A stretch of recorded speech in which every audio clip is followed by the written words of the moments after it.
สบายดีตอนเช้าทางผู้ชมที่เคารพสบายดีท่านผู้ชมที่เคารพตอนท่านผู้ชมเข้าสู่การรายงานข่าวเช้าอรุณใหม่จากห้องข่าวโทรภาพแห่งชาติข่าวเช้าประจำวันอังคารวันที่11พฤศจิกายน2025ข่าวพักนี้พบกับโฆษกพันงาสุธิพงศ์พร้อมด้วยค่ะพระเจ้าสุริวัลผลเยี่ยมสบายดีตอนเช้าพันงาเจ้าสบายดีตอนเช้าท่านผู้ชมเช่นเคยเช้ามื้อนี้เฮาก็มีหลายข่าวที่น่าสนใจมีทั้งข่าวภายในข่าวต่างประเทศพร้อมด้วยข่าวกีฬามานำเสนอต่อท่านผู้ชมข่าวเช้าในมื้อนี้มีข่าวเกี่ยวกับภาพบรรยากาศของการไขกองประชุมสมัยสามัญที่10สภาแห่งชาติสุดที่9ซึ่งได้มีพิธีไขกองประชุมอย่างเป็นทางการในเช้าของเมื่อวานนี้เจ้าพร้อมทางมีข่าวจากทางการมอบทุนการศึกษาให้น้องนักเรียนจากโครงการSharing the Dream 2025ซึ่งเพิ่นได้มอบมาเป็นปีที่14เจ้าและนอกจากนั้นก็ยังมีข่าวอื่นๆอีกที่อาจจะนำเสนอต่อท่านผู้ชมในการนำเสนอข่าวเช้าในมื้อนี้เริ่มต้นด้วยข่าวการไขกองประชุมสมัยสามัญที่10สภาแห่งชาติสุดที่9ซึ่งได้ไขขึ้นอย่างเป็นทางการในเช้าของมื้อวันจันทร์วันที่10พฤศจิกายน2025ที่นครหลวงวิจันทร์โดยกองประชุมครั้งนี้แม่นได้มีการค้นคว้าและพิจารณาหลายปัญหาพร้อมทั้งจะรับพ้องเอาหลายปัญหาที่สำคัญของชาติกองประชุมได้ไขขึ้นภายใต้การเป็นประธานของท่านไสยสมพรพรหมวิหารประธานสภาแห่งชาติโดยการให้เกียรติเข้าร่วมของท่านทองลุ้นศรีสุริตคณะบริหารงานศูนย์กลางภาคประธานประเทศแห่งสาธารณรัฐประชาธิปไตยปฏิเสธลาวท่านสอนไซศรีพันดอนนายกรัฐมนตรีแห่งสาธารณรัฐประชาธิปไตยปฏิเสธลาวบรรดาการนำขั้นสูงภาครัฐอดีตการนำขั้นสูงผู้ทรงคุณวุฒิบรรดาทูตานุทูตผู้ต่างหน้าองค์การจัดตั้งสากลประจำลาวและบรรดาสมาชิกสภาแห่งชาติที่เป็นตัวแทนให้แก่ประชาชนบรรดาเผ่าเข้าร่วมท่านไสยสมพรพรหมวิหารได้กล่าวสุนทรพจน์ไขกองประชุมอย่างเป็นทางการว่ากองประชุมครั้งนี้เป็นกองประชุมครั้งสุดท้ายของสภาแห่งชาติสุดที่9จะพิจารณารับพ้องเอาปัญหาสำคัญพื้นฐานของประเทศชาติเป็นต้นบทรายงานโดยสังเขปของท่านนายกรัฐมนตรีเกี่ยวกับการจัดตั้งปฏิบัติแผนพัฒนาเศรษฐกิจสังคมแห่งชาติ5ปีครั้งที่9 2021ถึง2025ประจำปี2025การจัดตั้งปฏิบัติแผนงบประมาณแห่งรัฐ5ปี2021ถึง2025ประจำปี2025และแผนเงินตราประจำปี2025ห้างแผนพัฒนาเศรษฐกิจสังคมแห่งชาติ5ปีครั้งที่10 2026ถึง2030ประจำปี2026แผนพัฒนางบประมาณแห่งรัฐ5ปี2026ถึง2030ประจำปี2026และห้างแผนเงินตราประจำปี2026การดัดแก้งบประมาณแห่งรัฐรายหับรายจ่ายวิชาการของแขนงการขั้นศูนย์กลางและท้องถิ่นฮอดปี2025และเงินเกินแผนปี2024บทรายงานการจัดตั้งปฏิบัติวาระแห่งชาติว่าด้วยการแก้ไขความยุ่งยากทางด้านเศรษฐกิจการเงินระยะ5ปี2021ถึง2025และทิศทางแผนการในต่อหน้าบทรายงานการจัดตั้งปฏิบัติวาระแห่งชาติว่าด้วยการแก้ไขปัญหายาเสพติดระยะ5ปี2021ถึง2025และทิศทางต่อหน้าบทรายงานการจัดตั้งปฏิบัติแผนการเคลื่อนไหวเวียกงาน5ปี2021ถึง2025ประจำปี2025และห้างแผนการเคลื่อนไหวเวียกงาน5ปี2026ถึง2030ประจำปี2026ขององค์การกวดสอบแห่งรัฐบทรายงานผลของการกวดสอบบทสรุปขาดตัวการจัดตั้งปฏิบัติแผนงบประมาณแห่งรัฐประจำปี2024ขององค์การกวดสอบแห่งรัฐบทรายงานการจัดตั้งปฏิบัติแผนการเคลื่อนไหวเวียกงาน5ปี2021ถึง2025ประจำปี2025และห้างแผนการเคลื่อนไหวเวียกงาน5ปี2026ถึง2030ประจำปี2026ขององค์การกวดกาแห่งรัฐบทรายงานการกวดกาตามผลของการกวดสอบปี2023ขององค์การกวดกาแห่งรัฐบทรายงานการจัดตั้งปฏิบัติแผนการเคลื่อนไหวเวียกงาน5ปี2021ถึง2025ประจำปี2025และห้างแผนการเคลื่อนไหวเวียกงาน5ปี2026ถึง2030ประจำปี2026ของศาลปฏิสนสูงสุดบทรายงานการจัดตั้งปฏิบัติแผนการเคลื่อนไหวเวียกงาน5ปี2021ถึง2025ประจำปี2025และห้างแผนการเคลื่อนไหวเวียกงาน5ปี2026ถึง2030ประจำปี2026ขององค์การอัยการปฏิสนสูงสุดบทรายงานการจัดตั้งปฏิบัติแผนการเคลื่อนไหวเวียกงาน5ปี2021ถึง2025ประจำปี2025ของสภาแห่งชาติสุดที่9และเวียกงานจุดสุมฮอดกองประชุมข้างปฐมฤกษ์ของสภาแห่งชาติสุดที่10ห้างแผนการเคลื่อนไหวเวียกงาน5ปี2026ถึง2030ประจำปี2026ของสภาแห่งชาติสุดที่10บทรายงานการก้าเกี่ยมเวียกงานเลือกตั้งสมาชิกสภาแห่งชาติสุดที่10และสมาชิกสภาปฏิสนขันแขวงสุดที่5 มอบใบยั่งยืนการสำเร็จหน้าที่และย่องย่อให้แก่สมาชิกสภาแห่งชาติสุดที่ 9กองประชุมสมัยสามัญที่10ครั้งนี้จะได้ค้นคว้าพิจารณาห้องเอาปัญหาสำคัญพื้นฐานของประเทศชาติฉะนั้นเพื่อรับประกันเฮ็ดให้การตกลงของกองประชุมมีคุณภาพมีมากมีผลและบรรลุผลตามแผนการที่วางไว้ในนามประธานกองประชุมข้าพเจ้าค่อยห้องมายังทุกภาคส่วนเกี่ยวของจึงพร้อมกันเป็นจิตหนึ่งใจเดียวสุมทุ่มเทแห่งสติปัญญา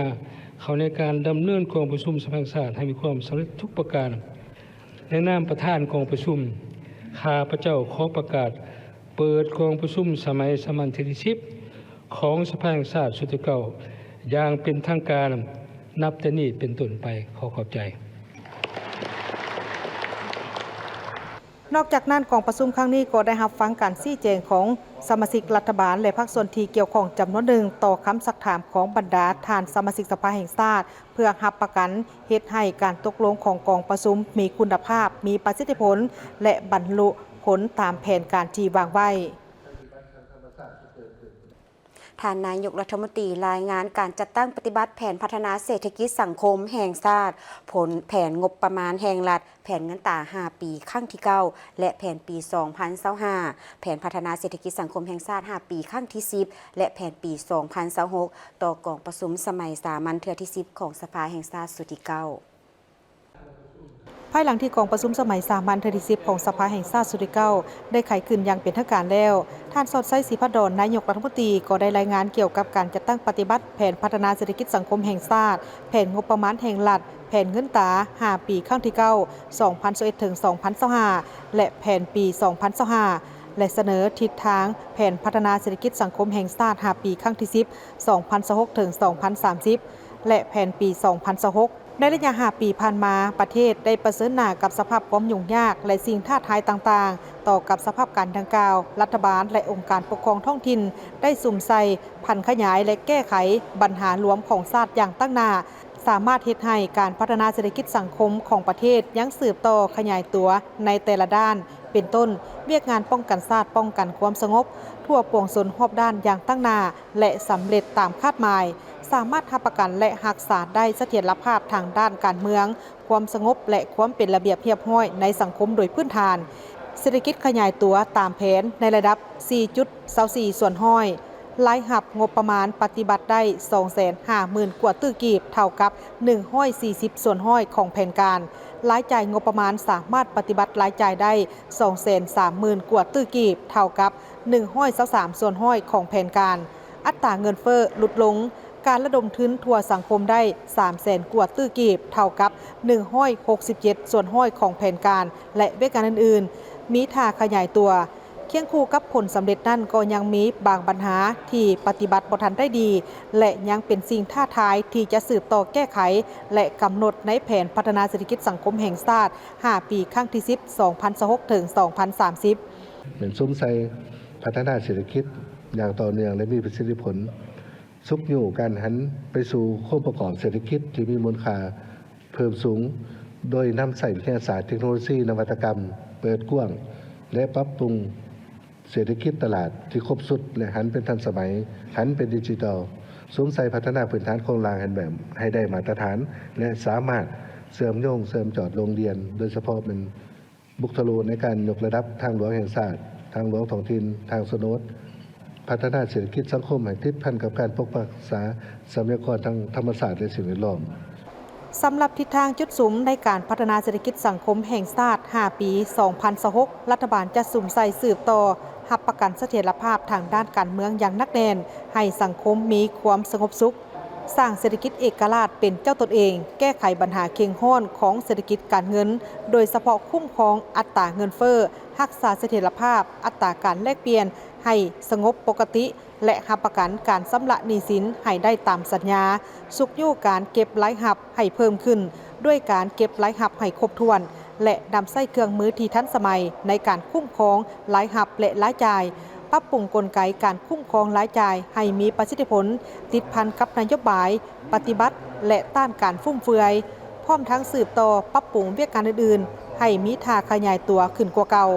โดยการหันบรรดาเวียกงานจุดสุ่มของรัฐบาลให้เป็นแผนการโครงการเพื่อจัดตั้งปฏิบัติโดยแบ่งความรับผิดชอบให้แต่ละภาคส่วนทั้งส่วนกลางและท้องถิ่นให้บุคคลละเอียดแนะใส่ให้สำเร็จตามคาดหมายรับประกันการจัดสรรงบประมาณอย่างเหมาะสมและทันการตามเพดานงบประมาณที่กำหนดไว้จากนั้นท่านสมมาตรผลเสนารองประธานคณะประจำสภาแห่งชาติได้ต่างหน้าให้คณะประจำสภาแห่งชาติมีความเห็นต่อบทรายงานของรัฐบาลได้เป็นเอกภาพต่อกับการตีราคาของโครงข้างและบรรดาสาเหตุตามบทรายงานของรัฐบาลแต่ถึงอย่างไรก็ตามผ่านการติดตามกฎกาคณะประจำสภาแห่งชาติและคณะสมาชิกสภาแห่งชาติประจำเขตเลือกตั้งคณะประจำสภาแห่งชาติเห็นว่ายังมีความคืบหน้าช้าและจะต้องได้เอาใจใส่แก้ไขในต่อหน้าให้มีมากผลสำเร็จดีขึ้นกว่าเก่าการเติบโตเศรษฐกิจถึงว่ารวมยอดผลิตภัณฑ์ภายในได้ตามแผนการแต่และได้เฉลี่ยตัวหัวคนระยะ5 ปีในเพียง $2,085 สหรัฐต่อหัวคนมาที่สภาพเป็น$2,880ต่อหัวคนอันนี้ก็เนื่องจากการอ่อนค่าของเงินกีบการผลิตในแขนงกสิกรรมและอุตสาหกรรมยังมีกระบวนการปรุงแต่งน้อยเหตุให้อัตราส่วนมูลค่าเพิ่มจากการผลิตอย่างต่ำประสิทธิภาพประสิทธิผลและคุณภาพยังบ่ทันสูงบ่ทันรับประกันการพัฒนาให้ไปตามทิศสีเขียวหรือยืนยงพร้อมกันนี้บรรดาท่านสมาชิกสภาแห่งชาติก็ได้พร้อมกันประกอบความคิดเห็นตามทิศชี้นำของประธานกองประชุมต่อบทรายงานของรัฐบาลพร้อมเดียวกันนี้ท่านผู้ชมตลอดวาระของการดำเนินกองประชุมสมัยสามัญเทื่อที่10สภาแห่งชาติสุดที่9เริ่มตั้งแต่วันที่10ไปจนฮอดวันที่21พฤศจิกายน2025นี้ท่านผู้ชมทางบ้านสามารถติดตามชมข้อมูลในการดำเนินกองประชุมสภานี้ได้ผ่านทางรายการพิเศษตลอดวาระของการดำเนินกองประชุมซึ่งเขาจะมีรายการพิเศษให้ท่านผู้ชมได้ติดตามชมถึงบ้านผ่านทางโทรภาพแห่งชาติลาว21นอกจากนั้นก็ยังมีการรายงานข่าวทุกภาคมานำเสนอต่อท่านผู้ชมเกี่ยวกับการความคืบหน้าของการดำเนินกองประชุมในเทื่อนี้เฮามาต่อด้วยข่าวทางท่านอยู่ที่หอพิพิธภัณฑ์ไก่สอนพรหมวิหารทางคณะบริหารงานสาวหนุ่มประชาชนปฏิบัติลาวพร้อมด้วยเลขาสาวหนุ่มนครหลวงจันทร์เลขาห้องเลขาสาวหนุ่ม18แขวงและสมาชิกเยาวชนธันวาได้เข้าวางกระตาดอกไม้อยู่ที่ต่อหน้ารูปปั้นรอประธานไก่สอนพรหมวิหารผู้นำที่แสนเคารพรักเนื่องในโอกาสงานพบปะตั้งค่ายเยาวชนทั่วประเทศครั้งที่6ที่นครหลวงจันทร์ได้เป็นเจ้าภาพจัดขึ้นซึ่งนำพาโดยสหายทองลีศรีสุริต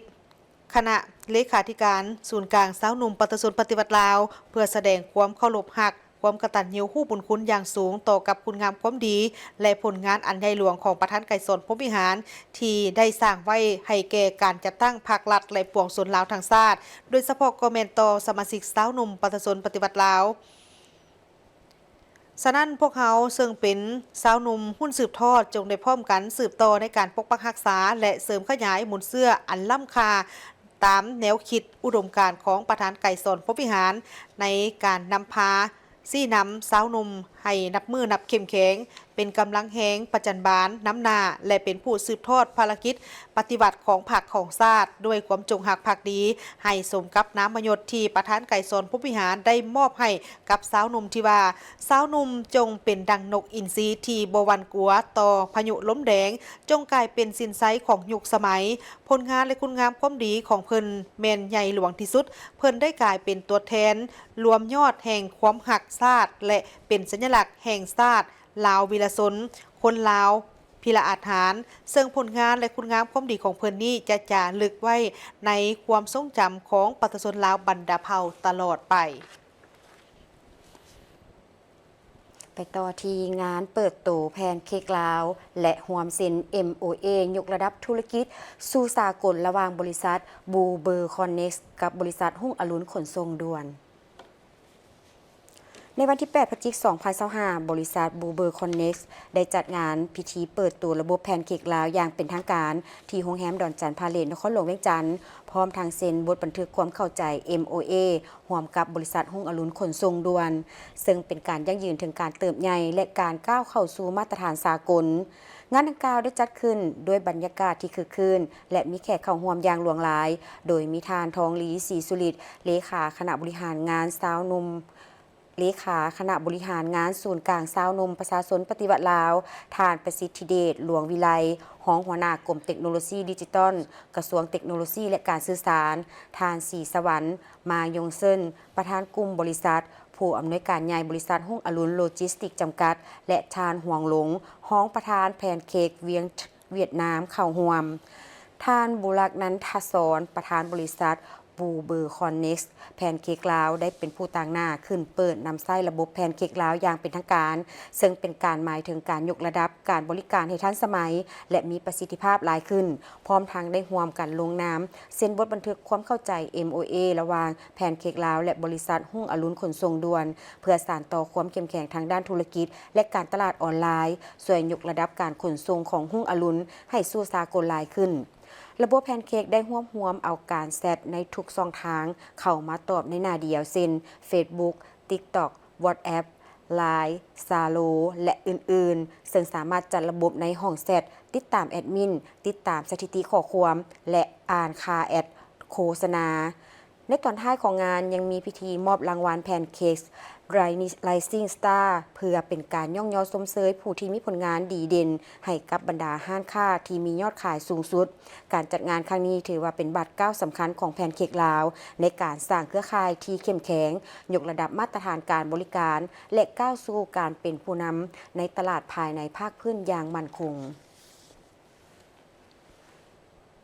ACG ได้มอบทุนการศึกษาให้กับบรรดาน้องๆนักเรียนนักศึกษาภายใต้โครงการ ACG Sharing the Dream 2025ที่สาธารณรัฐประชาธิปไตยประชาชนลาวซึ่งจัดขึ้นมาเป็นปีที่14แล้วเพื่อเป็นการส่งเสริมโอกาสทางด้านการศึกษาสร้างแรงบันดาลใจให้แก่เยาวชนรักษาสิ่งแวดล้อมเพื่อส่งเสริมโอกาสทางด้านการศึกษาสร้างแรงบันดาลใจให้แก่เยาวชนรักษาสิ่งแวดล้อมในวันที่10 พฤศจิกายน 2025 นี้ที่นครหลวงวิจันทร์กระทรวงศึกษาธิการและกีฬาได้ร่วมกับ ACG จัดพิธีมอบรับทุนการศึกษาภายใต้โครงการ ACG Sharing the Dream 2025 เพื่อสนับสนุนเยาวชนสาธารณรัฐประชาธิปไตยประชาชนลาวให้มีโอกาสทางด้านการศึกษาและเติบใหญ่เป็นพลเมืองรุ่นใหม่ที่มีความรู้ความมุ่งมั่นและจิตสำนึกทางด้านสิ่งแวดล้อมภายใต้แนวความคิด Green Generation โครงการ ACG Sharing the Dream ในสาธารณรัฐประชาธิปไตยประชาชนลาวได้ดำเนินการมาอย่างต่อเนื่องเป็นปีที่14โดย ACG ได้มอบทุนการศึกษาไปแล้วจำนวน 2,583 ทุนซึ่งในปีนี้ ACG ก็ได้มอบทุนการศึกษาจำนวน125ทุนให้แก่นักเรียนและนักศึกษาทั่วประเทศโดยแบ่งเป็น80ทุนสำหรับระดับนักเรียนมัธยมตอนปลายทั่วนครหลวงวิจันทร์30ทุนสำหรับนักเรียนมัธยมตอนปลายในแขวงขมวนและ15ทุนสำหรับนักศึกษาระดับมหาวิทยาลัยทั่วประเทศเพื่อส่งเสริมให้เยาวชนที่มีศักยภาพแต่ขาดเขินทุนฮ้อนได้มีโอกาสในการพัฒนาความรู้และเสริมสร้างความรับผิดชอบต่อสังคมและสิ่งแวดล้อมพิธีมอบทุนการศึกษาดังกล่าวนี้โดยการเข้าร่วมของทางสัญเดชทรงมีไซของหัวหน้ากรมสามัญศึกษากระทรวงศึกษาธิการและกีฬาท่านนางจิรัญญาพิลานนท์อุปทูตสถานเอกอัครราชทูตไทยท่านปรเมศนิสากรเสนผู้ช่วยผู้จัดการใหญ่การบริหารกลาง ACG พร้อมด้วยครูอาจารย์และน้องๆนักเรียนเข้าร่วมอย่างพร้อมเพรียงน้องรู้สึกดีใจหลายแล้วก็ภูมิใจในตัวเองที่สามารถหับทุนนี้ได้น้องได้เขียนเกี่ยวกับความใฝ่ฝันในอนาคตของน้องในอาชีพของน้องว่าน้องอยากเป็นอย่างอาชีพในฝันของน้องก็คือน้องอยากเป็นล่ามแปลภาษาอยากให้ทุกคนได้เข้าใจกันได้แบบสื่อสารกันเข้าใจได้อย่างถูกต้องน้องรู้สึกดีใจที่ได้มีโครงการนี้เกิดขึ้นมาเพราะว่าได้แบบแบ่งปันความฝันได้ช่วยเหลือสนับสนุนให้นักศึกษานักเรียนได้มีโอกาสได้สืบต่อหำเฮียนและศึกษารู้สึกปลาบปลื้มดีใจและขอขอบใจไปทางบริษัท SCG ที่แบ่งปันความฝันให้พวกน้องได้ต่ออนาคตให้กับพวกน้องในอนาคตน้องเขียนเกี่ยวกับโครงการช่วยเหลือเป็นทนายความได้ช่วยเหลือผู้คนที่ด้อยโอกาสได้เข้าถึงสังคมได้ง่ายขึ้นอยากชวนหมู่เพื่อนทุกคนให้ตั้งใจศึกษาค้นคว้าหำเฮียนขอทุนจากโครงการ SCG ช่วยให้แบ่งเบาภาระการเรียนได้หลายขึ้นท่านปรเมศนิสากรเสนผู้ช่วยผู้จัดการใหญ่ การบริหารกลาง SCG ได้กล่าวว่า SCG เชื่อมั่นว่าเยาวชนทุกคนในโครงการนี้มีความมุ่งมั่นที่จะสร้างความฝันและอนาคตของตนเอง และเป็นกำลังสำคัญในการขับเคลื่อนประเทศสู่ความยืนยงสอดคล้องกับแนวคิด Inclusive Society ของ SCG ที่มุ่งมั่นให้ทุกคนเติบโตไปด้วยกันอย่างยืนยง SCG ภาคภูมิใจที่ได้เป็นส่วนร่วมในการมอบโอกาสทางด้านการศึกษาพร้อมด้วยการจุดประกายให้แก่เยาวชนเกิดความรู้สึกมีส่วนร่วมในการพัฒนาสังคมและสิ่งแวดล้อมในโอกาสดังกล่าวนี้ท่านก็ยังได้ขอขอบใจกับทางทุกภาคส่วนที่ได้เป็นกำลังสำคัญในการดำเนินโครงการนี้จนประสบผลสำเร็จอีกครั้งทางนี้โครงการ SCG Sharing the Dream ก็เป็นหนึ่งในโครงการพัฒนาศักยภาพเยาวชนในภูมิภาคอาเซียนของ SCG ซึ่งได้ดำเนินการมาภายใน5ประเทศได้แก่สาธารณรัฐประชาธิปไตยประเทศลาวเวียดนามอินโดนีเซียฟิลิปปินส์และกัมพูชาโดยตลอดระยะเวลากว่า112 ปี SCG ได้ดำเนินธุรกิจควบคู่กับการพัฒนาสังคมและสิ่งแวดล้อมโครงการนี้จึงเป็นหนึ่งในภารกิจสำคัญในการสร้างเยาวชนรุ่นใหม่ให้นำเอาความรู้ความสามารถไปพัฒนาชุมชนสังคมและประเทศชาติให้เติบใหญ่อย่างยืนยงต่อไปน้ำซุปที่ถืนใหม่จำนวน10ถืนขอเสียงตบมือกับ SCGสถานเอกอัครราชทูตอินเดียประจำลาวได้จัดพิธีเฉลิมฉลองวันไอเต็กประจำปี 2025 เพื่อเป็นการระลึกถึงการก่อตั้งโครงการไอเต็กปี 1964 พิธีเฉลิมฉลองวันไอเต็กได้จัดขึ้นวันที่ 7 พฤศจิกายน 2025 อยู่นครหลวงเวียงจันทน์โดยมีท่านโลหิตบับบ้าเลขาเอกและหัวหน้าห้องการสถานทูตอินเดียประจำลาวพร้อมด้วยแขกถึกเชิญจากภาครัฐสมาชิกอดีตนักศึกษาไอเต็กประชาชนชาวอินเดียที่อาศัยอยู่ลาวหลายกว่า200คนเข้าร่วมท่านโลหิตบับบ้าได้กล่าวว่าไอเต็กเป็นโครงการสร้างความอาจสามารถหลักของกระทรวงการต่างประเทศรัฐบาลอินเดียและเป็นหนึ่งในโครงการร่วมมือสากลที่เก่าแก่และประสบผลสำเร็จหลายที่สุดในการร่วมมือพัฒนาของอินเดียกับประเทศคู่ร่วมพัฒนาจากนั้นอดีตนักศึกษาไอเต็กก็ได้มีคำเห็นแบ่งปันประสบการณ์ของพวกเขาโดยได้ช่วยเพิ่มพูนทักษะวิชาชีพและมีส่วนร่วมในการพัฒนาเวียกงานในประเทศลาวนอกจากนี้ภายในงานก็ได้มีการแลกเปลี่ยนความรู้และสร้างเครือข่ายการร่วมมือระหว่างอดีตนักเรียนไอเต็กจากหลายโครงเขตวิชาชีพการแสดงฟ้อนรำประเพณีลาวโดยคณะนักแสดงจากโรงเรียนศิลปะดนตรีแห่งชาติได้เพิ่มความสง่างามทางวัฒนธรรมให้แก่งานและสะท้อนให้เห็นความผูกพันอันแน่นแฟ้นระหว่างประชาชนลาวและอินเดียภายใต้โครงการไอเต็กรัฐบาลอินเดียได้มอบโอกาสฝึกอบรมทั้งระยะสั้นและระยะยาวในหลายสาขาให้แก่พลเมืองลาวโดยส่วนใหญ่เป็นพนักงานรัฐกรซึ่งปัจจุบันมีพนักงานลาวหลายกว่า 1,500 คนที่ได้รับผลประโยชน์จากโครงการนี้ในการพัฒนาความรู้ความสามารถด้านการบริการและการพัฒนาสำหรับปี 2025-2026 มีพนักงานสมัคร22คนที่ได้รับการอนุมัติให้เข้าร่วมการฝึกอบรมภายใต้โครงการไอเต็กไปต่อที่ทางคณะนำเมืองไซบัวทองได้มอบเครื่องช่วยเหลือให้แก่ประชาชนที่ทุกข์ยากขาดเขินซึ่งได้แบ่งออกเป็น7เขตมีทั้งหมด15บ้านในนั้นครอบครัวไฟที่ไม่เหือนมี2บ้านเมื่อบุดลมณีคณะนำเมืองไซบัวทองแขวงคำมวลได้ลงเคลื่อนไหวมอบเครื่องช่วยเหลือให้ครอบครัวประชาชนที่ทุกข์ยากขาดเขินอยู่ภายในเมืองไซบัวทองซึ่งนำโดยทานบุญทงแก้วศรีญาห้องเลขาคณะบริหารงานพรรคเมืองประธานคณะกรรมการปกครองเมืองพร้อมด้วยห้องการอ้อมข้างและอำนาจการปกครองบ้านเขาห่วม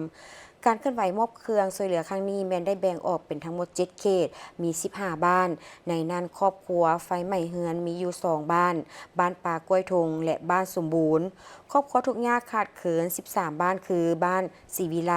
โพนสะอาดผาหอยนาคำพันธ์นาคำจวง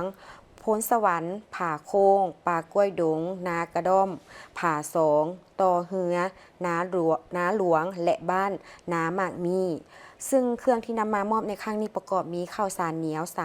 3,780 กิโลกรัมมีสำเร็จรูปและปองปลาเครื่องดังกล่าวแม้นได้รับจากแผนกแรงงานและสวัสดิการสังคมแขวงคำมวลเพื่อบรรเทาทุกข์ให้แก่ประชาชนที่ทุกข์ยากขาดเขินและเป็นพ่อแม่ประชาชนที่อยู่ในเมืองไซบัวทอง ศูนย์พัฒนาสีมือแห่งงานแขวงอุดมไซได้สำเร็จการจัดตั้งปฏิบัติการลงฝึกสีมือแห่งงานภายใต้หัวข้อบริการอาหารและเครื่องดื่มอย่างสำเร็จผลตามระดับคาดหมายที่วางไว้เพื่อเป็นการยกระดับสีมือให้งานและเปิดโอกาสให้แก่ผู้วางงานและผู้ที่ต้องการพัฒนาสีมือให้งานให้เข้าสู่ตลาดแรงงานในแขนงการบริการอาหารและเครื่องดื่มตามที่กระทรวงแรงงานและสวัสดิการสังคมได้มีการกำหนดไว้ท่านคำมั่นฟองมณีผู้อำนวยการศูนย์พัฒนาสีมือให้งานแขวงอุดมไซได้กล่าวว่าการฝึกอบรมในครั้งนี้มีสัมมนาการที่เข้าร่วม29คนและนี่เป็นหญิงแม่น23คนที่มาจากบรรดาเมืองอ้อมข้างแขวงอุดมไซโดยได้ใช้เวลาในการฝึกอบรมแม่น40ชั่วโมงในนี้แบ่งออกเป็นภาคทฤษฎี4ชั่วโมงและภาคปฏิบัติตัวจริงแม่น36ชั่วโมงซึ่งผลของการประเมินแม่นแสดงให้เห็นถึงคุณภาพและความเอาใจใส่ของครูฝึกรวมทั้งความตั้งใจของสัมมนาการเองซึ่งสามารถเฮ็ดให้ได้ในระดับที่ดีแม่นมีอยู่26คนเท่ากับ90ส่วนห้อยระดับกลาง3คนเท่ากับ10ส่วนห้อยของผู้ที่เข้าร่วมทั้งหมดแสดงให้เห็นว่าผู้เข้าร่วมส่วนใหญ่ก็แม่นมีความสามารถและมีความพร้อมที่จะประกอบอาชีพในแขนงการบริการอาหารและเครื่องดื่มได้เป็นอย่างดีในโอกาสดังกล่าวนี้ท่านคำสะพรสยวงศ์หัวหน้าแขนงแรงงานและสวัสดิการสังคมของแขวงอุดมไซก็ยังได้ยกให้เห็นถึงความสำคัญของการยกระดับสีมือแรงงานของวัยหนุ่มโดยเฉพาะก็แม่นอยู่ภายในแขวงอุดมไซในโครงเขตด้วยการต่างๆให้มีคุณภาพและเข้าถึงตลาดแรงงานได้และเป็นที่ยอมรับของผู้ที่ใช้แรงงานได้มีพิธีเปิดตัวโครงการผลิตภัณฑ์ไข่แม่น้ำของที่บ้านม่วงคำเมืองจอมเพชรแขวงหลวงพระบางโครงการดังกล่าวมีจุดประสงค์เพื่อเพิ่มรายได้ให้แก่ประชาชนอยู่ชนบทโดยนำไส้เทคนิคและนวัตกรรมที่เป็นมิตรต่อสิ่งแวดล้อมเข้าในขบวนการปรุงแต่งอาหารพื้นเมืองและเสริมสร้างความทนทานต่อผลกระทบจากการเปลี่ยนแปลงดินฟ้าอากาศของชุมชนในระยะยาวผลิตภัณฑ์ไข่ที่รู้จักกันในท้องถิ่นว่าไข่แพนแม่นไข่แม่น้ำคลองที่อุดมไปด้วยสารอาหารซึ่งชุมชนตามแคมแม่น้ำคลองได้เก็บเกี่ยวและปรุงแต่งมาแต่ดุนนานโครงการใหม่นี้จะพัฒนาการผลิตให้ทันสมัยรับประกันคุณภาพให้สูงขึ้นยืดอายุการเก็บรักษาให้ยาวขึ้นและเสื่อมต่อสาวเกษตรกรให้เข้าถึงตลาดภาคพื้นและสากลที่กว้างขึ้นโดยการสนับสนุนจากบริษัท Gulf Energy Development ของกองเลขาธิการคณะกรรมการแม่น้ำของสากลได้ร่วมมือกับสถาบันค้นคว้าวิทยาศาสตร์และเทคโนโลยีแห่งประเทศไทยเพื่อพัฒนาและปรุงแต่งไข่แปลงรูปการห่อหุ้มและการตลาดของไข่แพนโดยการร่วมมือนี้ชาวเกษตรกรท้องถิ่นจะได้รับการฝึกอบรมภาคปฏิบัติตัวจริงทางด้านวิธีการเก็บและการตากแห้งแบบทันสมัยโครงการนี้ยังแนะนำเอาวิธีการผลิตที่เป็นมิตรต่อสิ่งแวดล้อมที่รักษารสชาติธรรมชาติและสารอาหารของไข่แพนพร้อมทั้งลดพรสิ่งเศษเหลือและผลกระทบต่อสิ่งแวดล้อมโครงการหัวมือดังกล่าวนี้สามารถเว้าได้ว่าเป็นการสืบทอดภูมิปัญญาของชุมชนท้องถิ่นจากการผลิตแบบปฐมประฐานไปสู่การผลิตแบบทันสมัยโดยนำไส้นวัตกรรมที่ยังรักษาเอกลักษณ์และตอบสนองความต้องการของตลาดในปัจจุบันซึ่งสอดคล้องกับแผนพัฒนาของแขนงการเกษตรกรรมและสิ่งแวดล้อมปี2026หาปี2030โดยเฉพาะแม่นเวียกงานความมั่นคงด้านเสบียงอาหารโภชนาการและแผนงานการผลิตการปรุงแต่งเป้าหมายหลักของโครงการนี้แม้นความมุ่งมั่นต่อการปรับตัวและความทนทานต่อการเปลี่ยนแปลงดินฟ้าอากาศส่งเสริมไข่แพนให้เป็นผลิตภัณฑ์ที่ยืนยงและทนทานต่อการเปลี่ยนแปลงของดินฟ้าอากาศที่ยกระดับความรู้ของประชาชนและการนำใช้ทรัพยากรอย่างมีความรับผิดชอบในท้องถิ่นเมื่อมองถึงว่าไข่แพนแล้วขึ้นซื้อกโมโกเมนทางเบื้องของทางแขวงหลวงพระบางท่านผู้ชมแน่นอนว่าภายใต้โครงการดังกล่าวนี้มันจะสามารถเสริมสร้างให้แก่ผู้ประกอบการทางด้านการผลิตไข่แพนนี้มีความยืนยงยิ่งขึ้นสำคัญแล้วก็เป็นรักษาคุณภาพพร้อมเดียวกันนี้การหุ้มห่อก็เป็นที่น่าสนใจก็จะสามารถเฮ็ดให้สามารถจำหน่ายได้หลายขึ้นมาต่อกันที่เวียกงานของทางแขวงหลวงน้ำทาโดยทางห้องการกสิกรรมและสิ่งแวดล้อมของเมืองหลวงน้ำทาแขวงหลวงน้ำทาก็ได้มีการจัดกองประชุมปรึกษาหารือเกี่ยวกับการนำเข้าและส่งออกผลิตภัณฑ์สัตว์โดยกองประชุมในครั้งนี้แม้ได้มีการผ่านกฎหมายว่าโดยการเลี้ยงสัตว์และการสัตวแพทย์ฉบับเลขที่ 08/สพสลงวันที่ 11 พฤศจิกายน 2016และข้อตกลงว่าโดยการนำเข้าและส่งออกผลิตภัณฑ์ฉบับเลขที่ 0795/ค กป.ลงวันที่ 18 เมษายน 2019 จุดประสงค์ก็เพื่อกำหนดหลักการระเบียบการและมาตรการเกี่ยวกับการควบคุมการนำเข้าสัตว์ส่งออกและส่งผ่านสัตว์ที่มีชีวิตและผลิตภัณฑ์สัตว์อยู่สาธารณรัฐประชาธิปไตยปาตสลาวเพื่อป้องกันสกัดกั้นการนำเข้าการก่อตัวการแพร่กระจายและการระบาดของพยาธิสัตว์เพื่อแนใส่ในการปกป้องชีวิตสัตว์สุขภาพของสัตว์ของคนและสิ่งแวดล้อมให้มีความปลอดภัยกองประชุมครั้งนี้ผู้เข้าร่วมแม้นได้มีการประกอบคำคิดเห็นโดยได้ยกให้เห็นถึงหลายปัญหา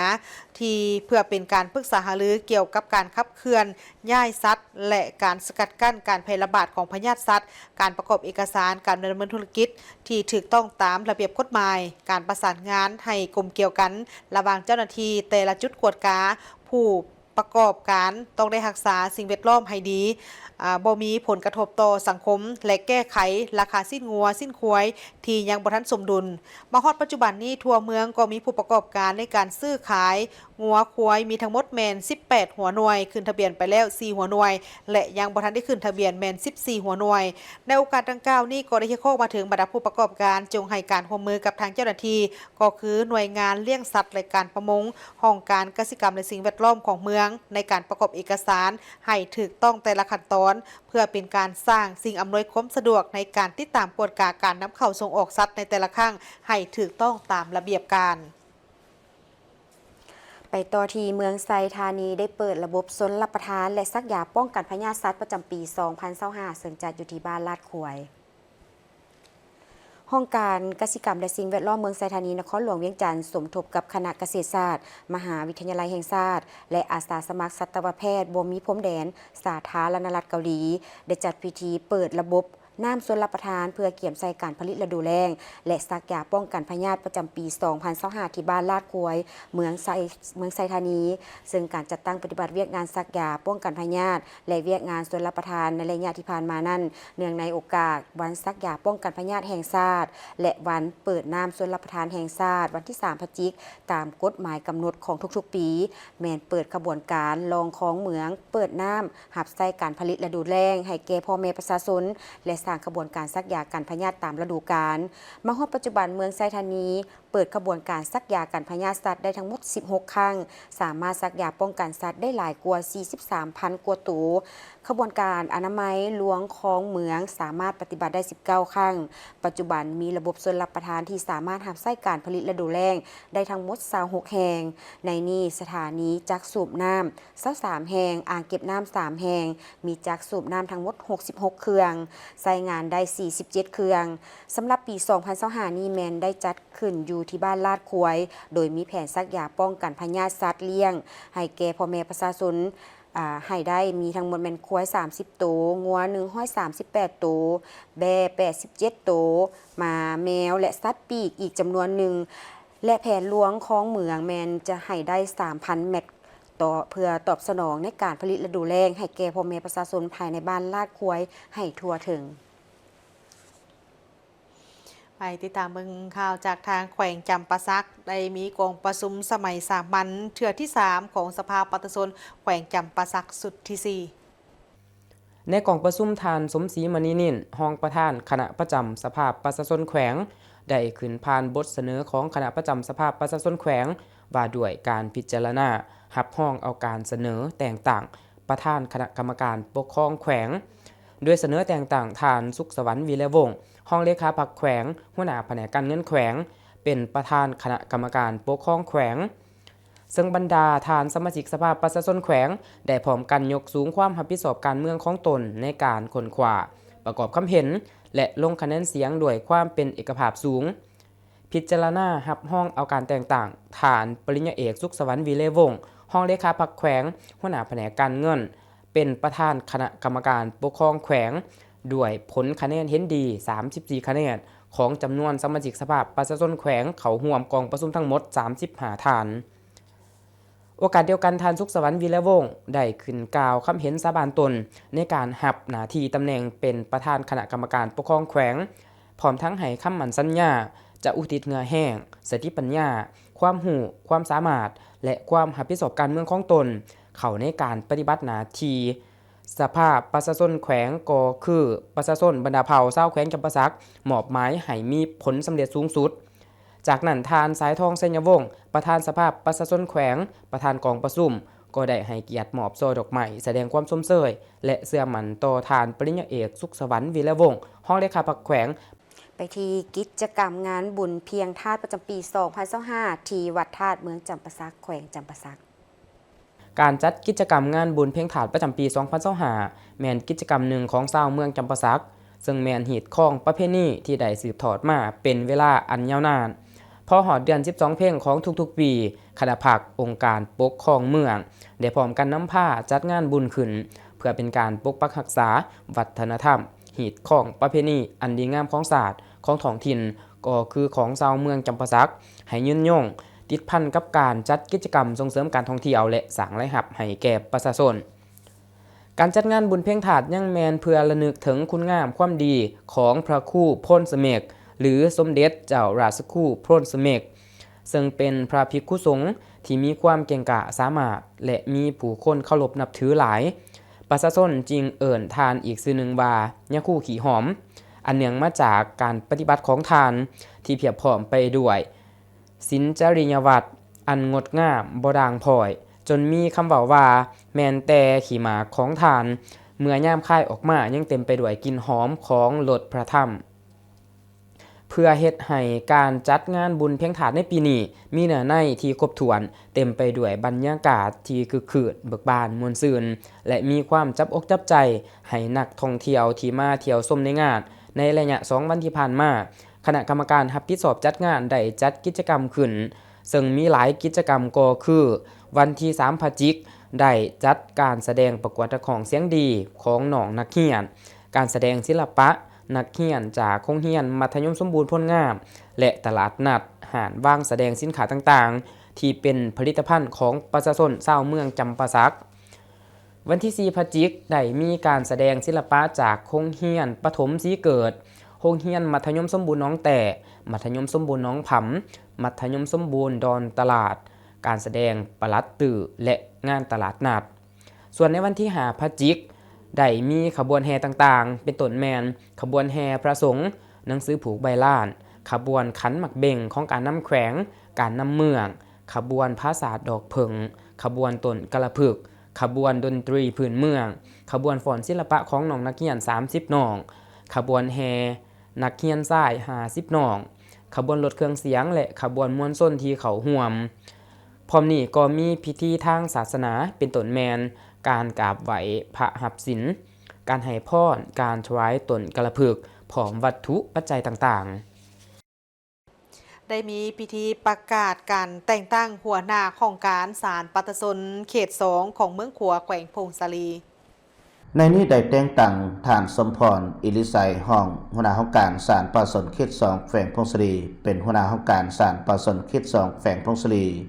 โอกาสนี้ท่านขุนสวรรค์สุธรรมวงศ์คณะประจำพรรคห้องประธานศาลปัตตชนสูงสุดได้มีคำเห็นโอลมและให้ทิศนำหลายปัญหาที่สำคัญโดยได้เน้นนักให้คณะพรรคคณะนำของศาลปัตตชนเขต 2ก็คือผู้ที่ได้รับการแต่งตั้งใหม่ให้ยกสูงบทบาทการนำพาของพรรคต่อเวียกงานศาลปัตตชนกำเนิดพลาบทบาทสิทธิและหน้าที่ของศาลปัตตชนฝึกฝนทดลองตนเองในทุกด้านปฏิบัติหน้าที่เวียกงานของตนด้วยความรับผิดชอบสูงถือเอาจรรยาบรรณความเป็นธรรมความโปร่งใสสามารถตรวจสอบได้เพื่อให้ประชาชนเชื่อมั่นไว้วางใจและเคารพต่อคำตัดสินของศาลหลีกเลี่ยงปัญหาห่างเสียงสังคมจมว่าคำตัดสินของศาลบ่เป็นธรรมพร้อมกันนั้นให้ประสานสมทบกับคณะกรรมการที่เกี่ยวข้องทางสายต่างสายขวางเพื่อรับประกันให้การปฏิบัติหน้าที่ที่ได้รับการมอบหมายมีผลสำเร็จมีประสิทธิภาพประสิทธิผลและถูกต้องสอดคล้องตามระเบียบกฎหมายอย่างเข้มงวดไปต่อที่พิธีเปิดการนำไส้ระบบไฟฟ้าแห้งกลางและแห้งต่ำที่บ้านกวนกระจาเมืองหินบูนแขวงคำมวนผ่านบ่าคำสัญญจักรว่าการหัวหน้าสาขารัฐวิสาหกิจไฟฟ้าลาวแขวงคำมวนได้รายงานต่อพิธีครั้งนี้ว่าโครงการก่อสร้างตาข่ายไฟฟ้าและติดตั้งหม้อแปลงเข้าบ้านกวนกระจาเมืองหินบูนแขวงคำมวนระบบแห้งกลางและแห้งต่ำมีลวงยาวตาข่ายทั้งหมด4,883 เมตรพร้อมทั้งติดตั้งอุปกรณ์ประกอบใส่ตาข่ายจำนวนหนึ่งตามมาตรฐานเทคนิคของไฟฟ้าลาว โดยรัฐวิสาหกิจไฟฟ้าลาวสาขาแขวงขมวนเป็นผู้รับเหมาภายหลังได้ดำเนินการจะตั้งปฏิบัติเป็นเวลา1เดือนกว่าซึ่งเริ่มแต่วันที่28เมษายน2025หาวันที่11มิถุนายน2025ก็ได้สำเร็จตามแผนการที่วางไว้รวมมูลค่าโครงการก่อสร้างทั้งหมด1,787 ล้าน 2,5,859 กีบพร้อมเดียวกันนั้นท่านยังได้ยกให้เห็นสภาพปัญหาด้านข้อสะดวกและข้อยุ่งยากในการจะตั้งปฏิบัติทั้งถือโอกาสนี้มอบโครงการก่อสร้างตาข่ายไฟฟ้าให้แก่ต่างหน้าองค์การปกครองเมืองหินบูนเป็นผู้มอบต่อให้การตั้งบ้านและประชาชนบ้านกวนกระจาเป็นผู้สมไซและปกปักรักษาซึ่งบ้านกวนกระจาแม่นบ้านสุดท้ายที่บ่มีไฟฟ้าใช้ในจำนวน100บ้านของเมืองหินบูนและเป็นบ้านใดใช้ไฟฟ้าที่555ในจำนวน570บ้านของแขวงขมวนปัจจุบันบ้านกวนกระจามีจำนวน90หลังคาเรือนมี91ครอบครัวพลเมืองทั้งหมด598คนหญิง350คนชนเผ่าลาวศาสนาพุทธอาชีพต้นตอแม่นเฮ็ดนาและเฮ็ดสวนเป็นสำรองในนามต่างหน้าการนำของแขวงท่านสมใจพานิจันทร์หัวหน้าคณะจัดตั้งแขวงขมวนยังได้แสดงความสมเชยมายังรัฐวิสาหกิจไฟฟ้าลาวสาขาแขวงขมวนที่ได้เอาใจใส่ในการจัดตั้งปฏิบัติโครงการก่อสร้างตาข่ายไฟฟ้าด้วยผลสำเร็จที่ดีทั้งได้มอบความรับผิดชอบให้เมืองสืบต่อในการสุขยุส่งเสริมให้ประชาชนได้รับรู้และเข้าใจตื่มเกี่ยวกับการนำใช้ไฟฟ้าให้ถูกต้องตามระเบียบหลักการของรัฐวิสาหกิจไฟฟ้าลาวกำหนดไว้และนำใช้ให้เกิดประโยชน์สูงสุดเข้าในการพัฒนาเศรษฐกิจครอบครัวไปเคียงคู่กับการเอาใจใส่คุ้มครองและปกปักรักษาให้ได้ยาวนานพร้อมเดียวกันยังได้เรียกร้องให้การจัดตั้งบ้านและพ่อแม่ประชาชนจงได้เพิ่มทวีเอาใจใส่ในเวียกงานของเขตวัฒนธรรมสังคมโดยเฉพาะการสุขยุส่งเสริมเวียกงานการศึกษาของลูกหลานและการรักษาสุขภาพตามหลักการของสาธารณสุขรวมทั้งการอนุรักษ์รักษาวัฒนธรรมฮิตของประเพณีดีงามของท้องถิ่นติดพันกับเวียกงานป้องกันศาสตร์ป้องกันความสงบและสามัคคีภายในเพื่อพร้อมการพัฒนาบ้านซ่องของตนให้มีความเจริญก้าวหน้าโอกาสเดียวกันนั้นก็ได้ร่วมตัดแถบผ้าเปิดนำใช้ระบบไฟฟ้าแห่งกลางและแห่งต่ำของบ้านกวนกระจาอย่างเป็นทางการพิเศษยังได้นำเอาอุปกรณ์หับใช้การศึกษาและกีฬาไปมอบให้บ้านดังกล่าวอีกด้วยกองประชุมรับฟังการแจ้งผลสำเร็จกองประชุมครบคณะบริหารงานศูนย์กลางภาคครั้งที่11สมัยที่11แขวงเสียงขวางท่านบุญจันทร์ศรีวงศ์พันธ์กรรมการศูนย์กลางภาคเลขาภาคแขวงเจ้าแขวงเพลงเสียงขวางและการน้ำแขวงได้ขึ้นผ่านบรรดานิติกรรมเสื่อมซึมในมติกองประชุมครบคณะบริหารงานศูนย์กลางภาคครั้งที่11สมัยที่11แจ้งการของคณะเลขาธิการสภาแห่งชาติเกี่ยวกับการกักเกี่ยมเลือกตั้งสมาชิกสภาแห่งชาติสุดที่10และสภาประชาชนแขวงสุดที่5มติของคณะประจำสภาแห่งชาติว่าด้วยการแต่งตั้งคณะกรรมการเลือกตั้งขั้นแขวงเพื่อเลือกตั้งสมาชิกสภาแห่งชาติสุดที่10และสมาชิกสภาประชาชนแขวงสุดที่5ห่างมติของสภาประชาชนแขวงว่าด้วยการแต่งตั้งคณะกรรมการขั้นแขวงเพื่อเลือกตั้งสมาชิกสภาแห่งชาติสุดที่10และสมาชิกสภาประชาชนแขวงสุดที่5คำแนะนำเกี่ยวกับการเผยแพร่เสื่อมซึมและจะตั้งผันขยายเนื้อในมติกองประชุมใหญ่ผู้แทนองค์คณะภาคแขวงครั้งที่9ฉบับเลขที่16ตุลา2025เผยแพร่คำแนะนำเกี่ยวกับการสร้างตั้งตาแสงฉบับเลขที่431ลงวันที่17ตุลา2025สรุปตีราคาการแก้เกี่ยมและดำเนินกองประชุมใหญ่ครั้งที่9ขององค์คณะภาคแขวงโอกาสนี้ท่านเจ้าแขวงเสียงขวางยังได้เน้นให้บรรดาแผนกการกวดกาคืนบรรดานิติกรรมของแขวงที่ได้รับรอง แล้วให้หีบฮ้อนจัดตั้งปฏิบัติให้มีผลสำเร็จพันขยายแผนพัฒนาเศรษฐกิจสังคมของแขวงให้เข้าสู่หลวงเลิกคนขวยัดแยงเอาการช่วยเหลือทางภายในและต่างประเทศโดยเฉพาะแม่นบรรดาประเทศเพื่อนมิตรยุทธศาสตร์ส่งเสริมหัวหน่วยเศรษฐกิจเอกราช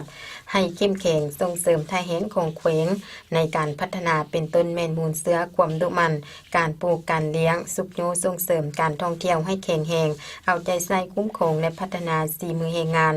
ต่อต้านคืนต่อภาคส่วนที่ใส่หายไปสีแนวทางของภาครัฐในทางที่บดีที่ลงในสื่อสังคมออนไลน์สุ่มใส่จะตั้งปฏิบัติ2วาระแห่งชาติปัญหายาเสพติดและแก้ไขปัญหาเศรษฐกิจการเงินให้มีผลสำเร็จก่อสร้างภาคพนักงานและหันพนักงานลงก่อสร้างรากฐานการเมืองให้เข้มแข็งกวาดกาคืนหน่วยภาคปลอดภัยเข้มแข็งหนักแน่นเน้นคุณภาพถือสำคัญเวียกงานป้องกันชาติป้องกันความสงบเต้าโหมความสามัคคีให้แน่นแฟ้นศึกษาอบรมการเมืองแนวคิดจะตั้งปฏิบัติเวียกงานของศูนย์กลางท้องถิ่นให้มีผลสำเร็จจบงาม ท่านผู้ชมที่เคารพจากนี้ไปนั้นจะพักก่อนหลังจากนั้นกลับมารับชมการรายงานข่าวต่างประเทศพร้อมด้วยข่าวกีฬา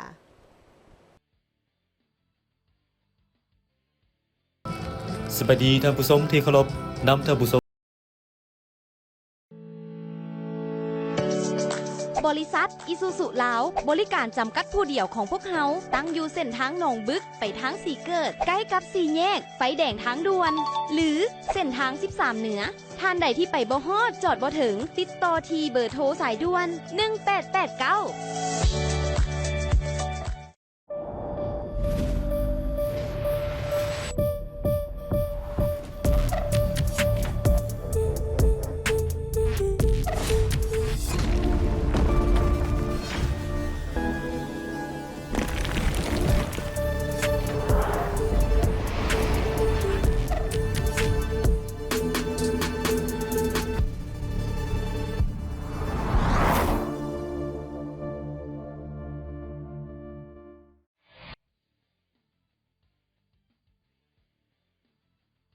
ทั้งหมดนี้คือการรายงานข่าวเศร้าอรุณใหม่จากของข่าวโทรภาพแห่งชาติขอบใจที่บรรทานให้เกียรติติดตามรับชมข่าว และพบกันได้ใหม่ในการรายงานข่าวภาคต่อไปส่วนข่าวภาคนี้โฆษกทั้งสองพร้อมกับทีมข่าวเศร้าลาท่านผู้ชมไปก่อน สบายดี สบายดี